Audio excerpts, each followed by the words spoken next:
Bharat is the people of India living in harmony.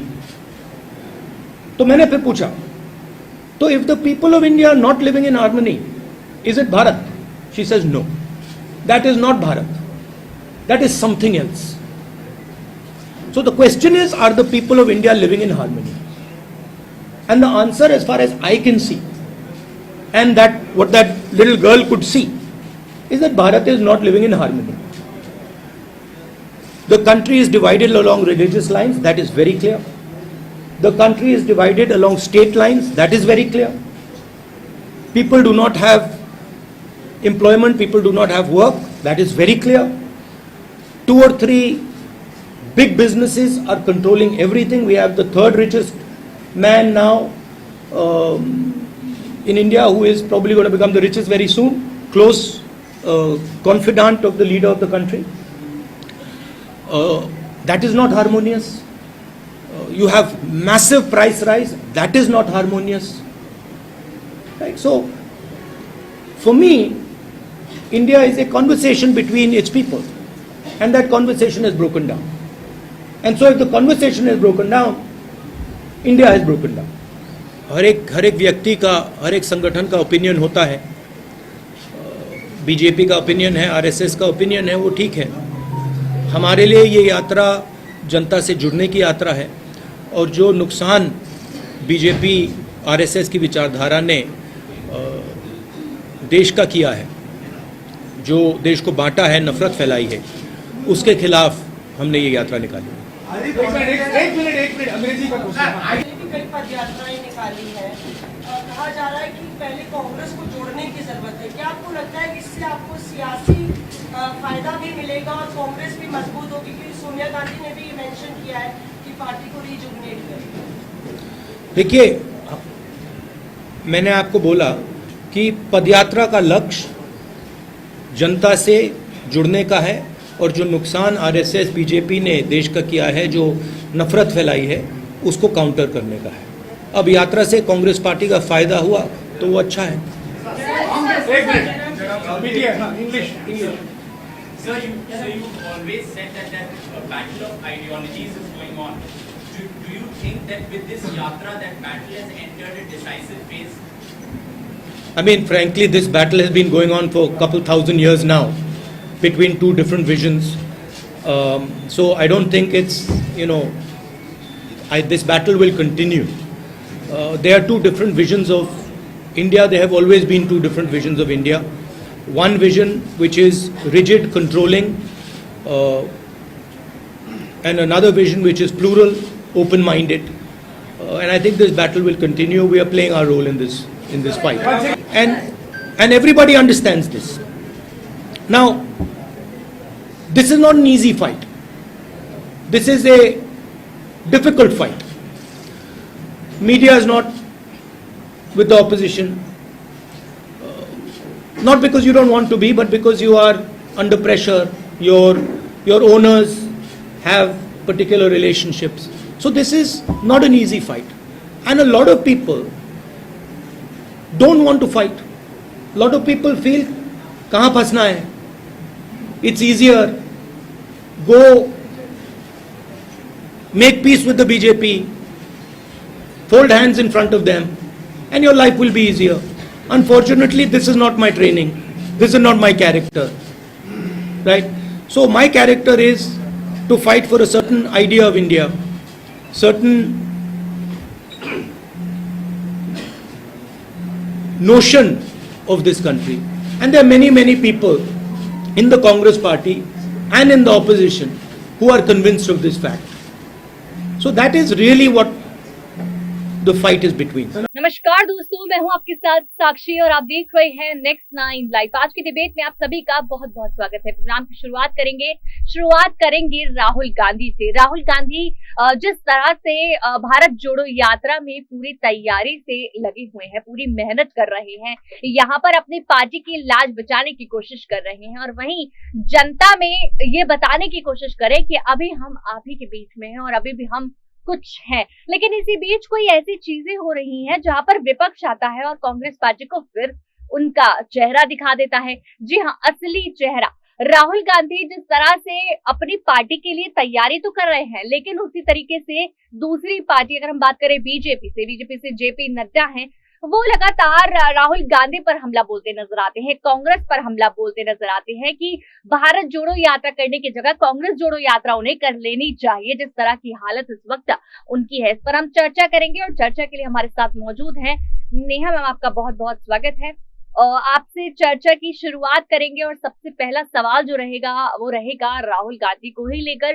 जिस तरह से राहुल गांधी ने यहाँ पर बहुत सारी हार के बाद एक नई शुरुआत करने की कोशिश की है, उनकी पार्टी ने नई शुरुआत करने की कोशिश की है, भारत जोड़ो यात्रा। तो इसमें सबसे पहले वो ऐसी क्या तैयारियां कर रहे हैं, क्या क्या चीजें रहेंगी जिसकी तैयारी में वो जुट गए हैं, और किस तरह से अब वो जनता में अपने आप को, अपनी पार्टी को लाने की कोशिश कर रहे हैं। बहुत बहुत धन्यवाद साक्षी, यहाँ पर इस प्रोग्राम में आने के लिए। और देखिए, यहाँ पर कांग्रेस को लेकर वार्तालाप हमारी हो रही है, तो यहाँ राहुल गांधी इस वक्त काफी ज्यादा चर्चाओं में है। और हो भी क्यों ना, जिस तरीके से 3000 किलोमीटर की यात्रा वो अब 4 दिन में पूरी कर चुके हैं और 4 से 5 महीने तक ये यात्रा चलने वाली है। इस यात्रा का जो मेन मकसद है वो ये है कि कांग्रेस ये जानना चाहती है कि आखिरकार जितने भी गांव देहात हैं उनके बीच में जो जनता है, उस जनता से ये पूछना चाहती है कि आखिरकार आपको किन किन दिक्कतों का, परेशानियों का सामना करना पड़ता है, जो शायद कभी विपक्षी पार्टी ने इस बारे में सोचा भी नहीं होगा। देखिए, यहाँ पे कांग्रेस पार्टी को इस चीज का फायदा मिलेगा ये नहीं, ये बात की बात, और शायद राहुल गांधी ने ये सोचा भी नहीं कि आखिरकार चुनाव में उनको किस हद तक फायदा मिलेगा। लेकिन फिर भी ये जानते हुए वो तमाम दिग्गज नेताओं के साथ लगातार यहाँ इस पैदल पथ यात्रा में चल रहे हैं। देखिए, यहाँ इस वक्त कितनी गर्मी होगी साउथ के एरिया में, आप खुद सोच सकती हैं कि केरला, कर्नाटका, तमिलनाडु और तमाम राज्यों में कितनी ज्यादा गर्मी इस वक्त हो सकती है। और इस गर्मी में वो पैदल चल रहे हैं तमाम दिग्गज नेताओं के साथ, तो इससे उनकी लगन का पता चलता है, उनकी जो मेहनत है उससे पता चलता है। इस बीच में यहाँ पर विपक्षी पार्टियां उनके ऊपर सवाल भी उठा रही हैं, उनके पैदल पथ को लेकर तंज भी कस रही हैं। और देखिए, हर पार्टी में तंज कसे जाते हैं, आरोप प्रत्यारोप का दौर हमेशा चलता रहता है। लेकिन जो राहुल गांधी इस वक्त कर रहे हैं वो कुछ नहीं तो यहाँ कांग्रेस पार्टी की छवि को तो जरूर बनाकर जाएंगे। चलिए, कांग्रेस पार्टी की छवि को बना के जाएंगे, इसकी वो पूरी कोशिश कर रहे हैं। लेकिन इस बीच राहुल गांधी जिस तरह का काम कर रहे हैं शायद वो लोगों को काफी पसंद भी आएगा। लेकिन मैं जानना चाहूंगी नेहा मैम, यहाँ पर आपने कहा कि तंज कस रहे हैं दूसरी पार्टियां, विपक्ष यहाँ तंज कस रहा है, तो उसमें गलत क्या है? राहुल गांधी ने की पार्टी की इस वक्त जो इमेज है, जो छवि है, या इस वक्त पार्टी की जो हालत है वो हर कोई जानता है।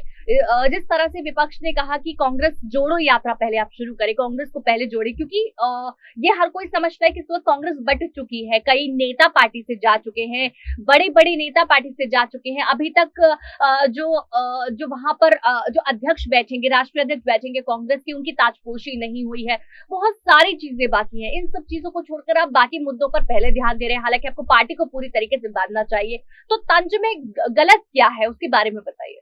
देखिए, तंज और आरोप प्रत्यारोप तो हर पार्टी के नेता का काम है। वैसे तो यहाँ राजनीति में जब तक तंज ना कसे जाएं या आरोप ना लगाए जाएं तो फिर वो राजनीति ही क्यों है।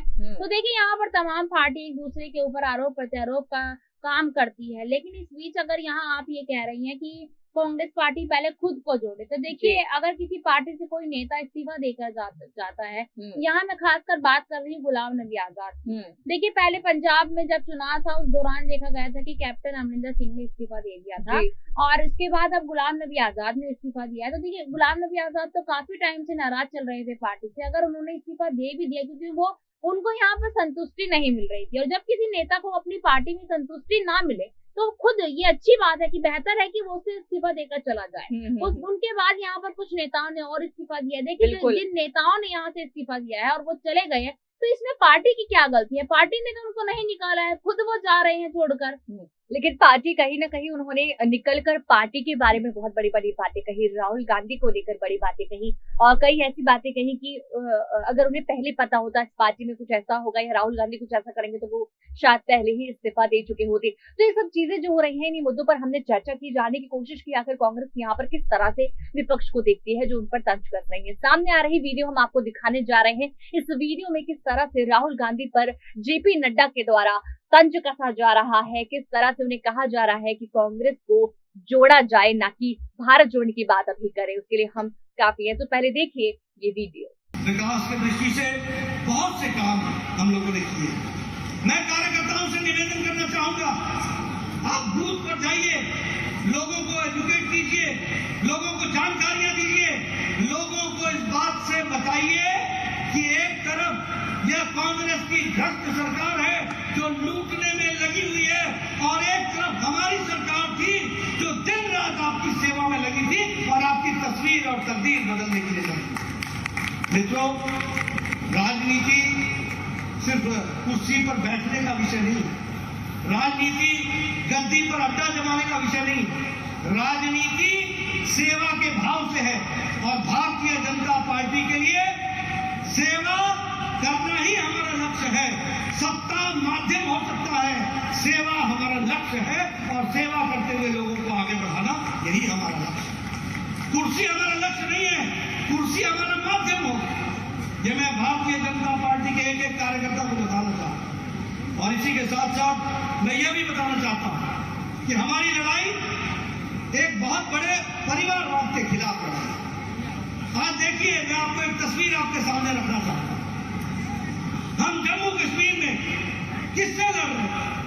हम लड़ रहे हैं नेशनल कॉन्फ्रेंस से और पीडीपी से। नेशनल कॉन्फ्रेंस वो है जो परिवार की पार्टी है, फारूक अब्दुल्ला, उमर अब्दुल्ला। पीडीपी किसकी पार्टी है? तो मुफ्ती महबूबा मुफ्ती की पार्टी।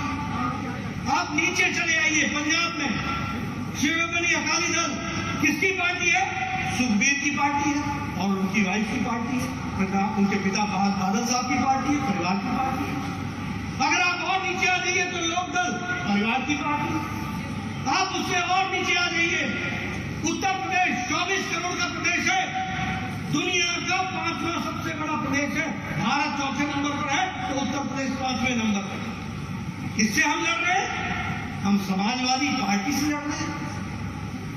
कौन है समाजवादी पार्टी? अखिलेश यादव, मुलायम सिंह यादव, परिवार की पार्टी है।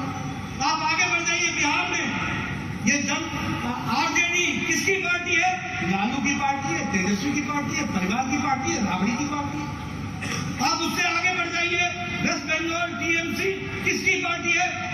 तो ये बुआ और भतीजे की पार्टी है, पीसी और भाइपों की पार्टी है, ममता और उसके अभिषेक की पार्टी है। आप उससे नीचे आ जाइए, बीजू सिंह की पार्टी है। उससे नीचे आ जाइए, वाईएसआर जगन की पार्टी है। उससे नीचे आ जाइए, साइड में आ जाइए तेलंगाना, वह भी परिवार की पार्टी है, केशव चंद्रशेखर राव, उसी उनका दामाद, उनका बेटा, उनका पोता, उनके भतीजा, सब टीआरएस मिला के टीआरएस, तेलंगाना राज्य समिति। आप तमिलनाडु चले जाइए, स्टालिन की पार्टी, डीएमके किसकी पार्टी है? शिवसेना अभी जो टूट करके बनी शिवसेना, उसको छोड़ दें तो किसकी पार्टी थी? और परिवार के कारण ही टूटी, ये उद्धव की पार्टी थी। यानी आज देशवाली कांग्रेस पार्टी, ये भूपेश बघेल, ये लोग कोई विचारधारा की पार्टी नहीं चला रहे हैं। ये भूपेश बघेल भी भाई बहन की पार्टी को चला रहे हैं, भाई बहन की पार्टी, और किसी की पार्टी नहीं। मुझे बड़ी हैरानगी हुई। आजकल भारत जोड़ो कार्यक्रम में जा रहे हैं। अरे पहले पार्टी तो जोड़ लो। तुम चले हो भारत जोड़ने, पार्टी तुम्हारी टूट रही है। 50 साल जिन्होंने पार्टी में काम किया वो तुमको छोड़ के जा रहे हैं, गुडबाय कर रहे हैं। क्यों कह रहे हैं? कभी सोचा तुमने? कभी समझा बात को? इसलिए मित्रों, भारतीय जनता पार्टी आज, हमारी लड़ाई आज वंशवाद के खिलाफ है, और वंशवाद के खिलाफ भारतीय जनता पार्टी लड़ेगी, वैचारिक पृष्ठभूमि पर लड़ेगी। ये मैं आपको बता रहा हूं। कोई आइडियोलॉजिकल पार्टी नहीं रह गई है। मैंने कहा कांग्रेस भी अब भाई बहन की पार्टी रह गई है। इसलिए बूथ के कार्यकर्ताओं को याद रखना, जिनसे आप लड़ रहे हो ये भी किसी परिवार को पालने के लिए लगे हुए लोग हैं, और इनका भी कोई विचार नहीं है, कोई धर्म नहीं है, कोई ईमान नहीं है, कोई देश सेवा नहीं है, कोई देश के लिए लक्ष्य नहीं है। तेरा वैभव अमर रहेगा, मां हम दिन चार रहे न रहे, ये हम कहते हैं, ये कहते हैं तेरा परिवार सफल रहे, हम दिन चार रहे न रहे, ये इनका स्लोगन। इसलिए इनको घर बैठाना जरूरी है, और यहाँ बैठे लोगों को काम पर लगाना जरूरी है, इस बात को दिया। मित्रों, मैं बहुत सी बातें कह सकता हूं, लेकिन आज बहुत दुख के साथ कहना था। यही रायपुर मैं आया, मैं एयरपोर्ट पर उतरा, मैंने पूछा नए रायपुर का क्या हालचाल होगा। उत्तर मिला वही का वही रुक गया। न्यू रायपुर का क्या होगा, वही का वही रुक गया। मैंने पूछा आपके खजाने का क्या हाल है। 7,000 करोड़ रुपए का 4.25 साल में उधार लिया है। ये 4 माह के वंशज हैं, ऋण लो, घी पियो, मस्त रहो, कोई चिंता नहीं। देश जाए जहां जाना है, प्रदेश जाए जहां जाना है। मैंने पता किया, हमने जब हम अपनी बात करते हैं तो हम कहते हैं हमने एम्स किया, हम कहते हैं हमने IIT दी, हम कहते हैं कि हमने 5 मेडिकल कॉलेज दिए, हम कहते हैं कि हमने इतने डिग्री कॉलेज दिए, हम कहते हैं कि हमने इतनी सड़कें बनाई, हम कहते हैं कि हमने इतने रेल बनाए। कांग्रेस पार्टी से पूछो कि तुमने क्या किया, पूछिए उनसे कि उन्होंने क्या किया। मैं कह सकता हूं उन्होंने बहुत कुछ किया, ऐसा नहीं कि नहीं किया। क्या किया है? ऑनलाइन शराब डिलीवरी, ऑनलाइन दुकान तक भी जाने की जरूरत नहीं है, काम किया है। बहुत मेहनत की, बहुत मेहनत की है। ऐसे लोग रहने दो क्या, ऐसे लोग रहने दीजिएगा क्या? महिला शक्ति बताइए, ऐसे ऑनलाइन शराब देने वालों को आप माफ करेंगी क्या, करेंगी क्या? इनको मुंह तोड़ जवाब देने की जरूरत है, राजनीतिक तरीके से देने की जरूरत है। क्या बना दिया आपने, क्या कर दिया आपने, क्या हाल बना दिया? आप बताइए, ये रेत माफिया दंदना रहे हैं कि नहीं दंदना रहे हैं? रेत माफिया दंदना रहे हैं कि नहीं दंदना रहे हैं? ये शराब माफिया दंदना रहे हैं कि नहीं दंदना रहे हैं? ऐसी और अपडेट्स के लिए चैनल को सब्सक्राइब करना ना भूलें और देखते रहें नेक्स्ट 9 लाइव।